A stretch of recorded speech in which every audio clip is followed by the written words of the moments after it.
Hi friends, పొడవు 3 ఇంచులు అడ్డం 3 ఇంచులు పెట్టుకొని సమానంగా గీసుకోవాలి గీత. ఇలా డబుల్ ఫోల్డ్ చూసారా, హార్ట్ సింబల్ వచ్చేలాగా డ్రాయింగ్ చేసుకోండి.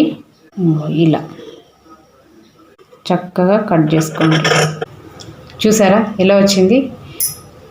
ఈ విధంగా చిలుకలు ఇంకా రెడీ చేసుకోవచ్చు, మీకు నెక్స్ట్ వీడియోలో చెప్తాను. ఇలా చేశారు కదా, హార్ట్ సింబల్ లాగా రావాలి కాబట్టి ఇలా రావాలి. ఒక్కటి తీసేసి ఒక్కదానిపైన స్టిచ్ చేయండి.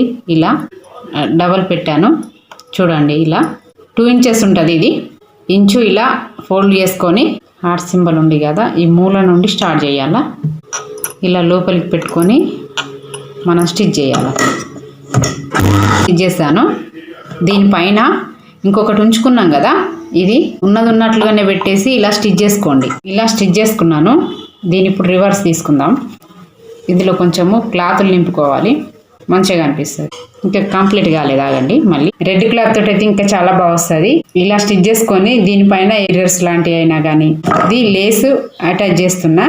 ఇప్పుడు గుమ్మానికి ఇలా ఇటు సైడ్ డెకరేషన్ కోసం అని మిగిలిన క్లాతులతో ఇలా చేసుకోవచ్చు.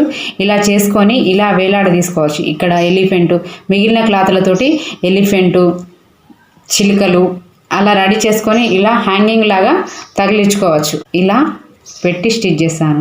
స్టిచ్ చేశాక చూపిస్తాను. మిగిలిన క్లాత్లతోటే చేస్తున్నాను. దీన్ని హ్యాంగింగ్ లాగా తగిలేసుకోవచ్చు. మళ్ళీ క్రాప్ టాప్స్కి ఇంకా మనం హ్యాంగింగ్స్ యూజ్ చేస్తాం కదా, ఇంకా చిన్న సైజ్ చేసుకొని హ్యాంగింగ్స్ లాగా యూజ్ చేసుకోవచ్చు. చూసారా, ఇలా హ్యాంగింగ్స్ లాగా. ఒకసారి చెప్పాను కదా, ప్యూరిఫైయర్ క్యాండిల్స్ ఉంటాయి కదా, అందులో థ్రెడ్ మిగిలేది ఉంటే పడేయకండి అని చెప్పాను కదా, అది ఇంకా కొంచెం ఉన్నది కంప్లీట్ చేసేది. అది ఎలా రెడీ చేశాను అన్నది ఇప్పుడు మీకు అర్థమయ్యే ఉంటుంది. ఇది హ్యాంగింగ్స్ కోసం నేను ఇప్పుడు ఇలా రెడీ చేశాను, మీకు యూజ్ అవుతుందనని. ఇది నెట్ క్లాత్. నచ్చని సబ్స్క్రైబర్స్ కానీ లైక్ చేయండి. Okay, bye.